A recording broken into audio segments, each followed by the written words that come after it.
It was the 20th century's first genocide. An estimated 100,000 ethnic Herero and Nama people died at the hands of German colonial troops in present-day Namibia between the year 1904 and 1905.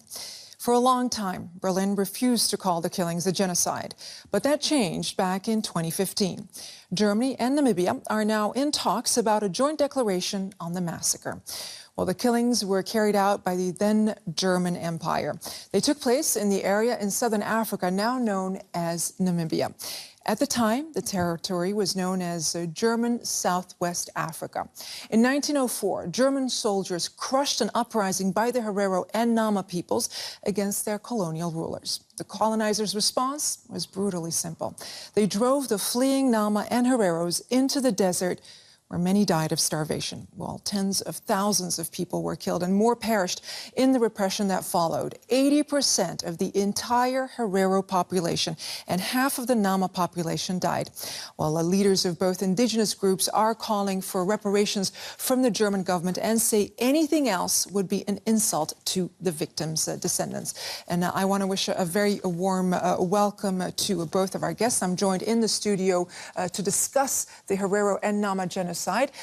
With me are Ida Hoffmann, chair of the Nama Genocide Committee and a member of the Namibian government, our parliament, I should say, and Esther Muinjangue of the Ovaherero Genocide Foundation. Thank you so much, ladies, for being with us here. I greatly appreciate it. Esther, I want to start off with you. These talks are taking place, but you're actually quite critical of these talks. Explain to us why. Okay, thank you very much. I'm very happy to be here. I'm very happy to be at the Berlin conference. This is the Berlin conference of 2016, not the Berlin conference of 1884, 1885, where they decided as to who should take Africa.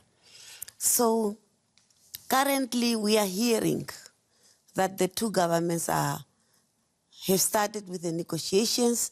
The talks are going on. But we are critical because for us, the process is very flawed.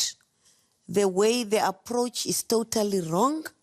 Outline for us, how is it flawed? How is it wrong? Why'd you say that? It is wrong in the first place that who has decided that there should be two special envoys appointed? It was the two governments without our knowledge. So you feel left out? We are totally excluded in the process. Do you feel the same way, Ms. Hoffmann? Very much the same way. We are excluded. But you're here for these talks, so evidently you're participating as well, and you can voice all your concerns. Yeah, but now we are voicing our concerns with NGOs, not with the government, because the German government refused to be part of this Congress. And that is also a sign of they are not genuine. Because if they are genuine, why is it making it so difficult for them to talk to us? So we are here to try to fight our case, but we are not here. We were so hoping to meet the German government representatives, but everyone is like, no, we don't have time, I will not be around, and so on. Your organizations are calling for restorative justice. What is restorative justice? What does that mean? Restorative justice, it simply means that if you have done damage, you repair that damage. And how can you repair that damage? That damage, to repair that damage, that is what we are saying. Let the German government sit with the descendants of the communities that were genocided so that we can talk and we tell them. And it's not difficult because the German government is paying the Jewish communities for the Holocaust. So the German government knows how to do this, because that is something that they are doing already. So they don't need to be taught by us as to how they should do it. I want to bring Ms. Hoffmann into the conversation, because this is one of the arguments that you're using as well, is that there should be paid reparations for the atrocities that have taken place. How do you put a dollar value on atrocities? How do you determine that? First of all, is that we demand reparation. Reparation was demanded in the Namibia Parliament, where the motion was addressed resolution was being taken that the German government and the Ovaherero, these people, under the extermination order of 22 October 1904, 22 April of 1905, must come and sit around the table with the German government. The Namibia government will only be the mediator. That means that the round table, acknowledgement, apology, reparation, repatriation, and restitution. That is it. Yes, when we talk about this, it was accepted in the parliament. It was agreed in the parliament. All of a sudden, it comes now where our government come and play a role, because our government have not thought that we will fight this fight until to the end. So do you feel that your government is letting you down? Is your government letting you down in this instance? In this, together with the German government.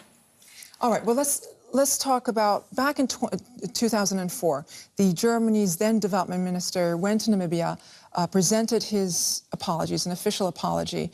What kind of response are you hoping for right now? I'm going to start with you, and then I'd like to have also your response as well. That apology, you see that she did one day to go and sit with the people and apologize for what it has happened. It was a gathering where the heroes have called up, and she was there together with the then President Pohamba. Yes, after when people demand reparation, talk about this, it is where she stand up and she apologized. Now, apology means for me that when you sit and you talk to the people, you said, I have done this to you. I have done this to you. I have done this to you.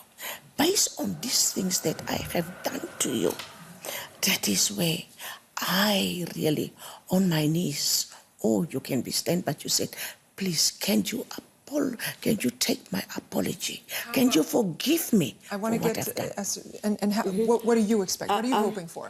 I'm always asking the question that when Frau Heitemarie Witzorik-Zoel said the apology, was it official?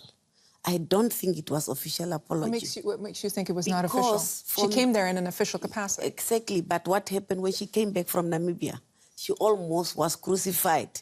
Who gave her the right to go and apologize? Those were the questions that were put to her. And if the German government is serious about apologizing, why is it so difficult for them to adopt the motions that have been put in their Bundestag by the Left Party in 2007 and recently since last year? Those motions were put there, and the Bundestag could not succeed to come up with an official apology, and that made me to wonder that, are they really genuine? All right, so there's still a lot of work to be done to and on the question of bring about reconciliation. Thank you, ladies. Thank you so very much. We greatly appreciate you coming in. Thank you very much. Thank you. Thank you so much.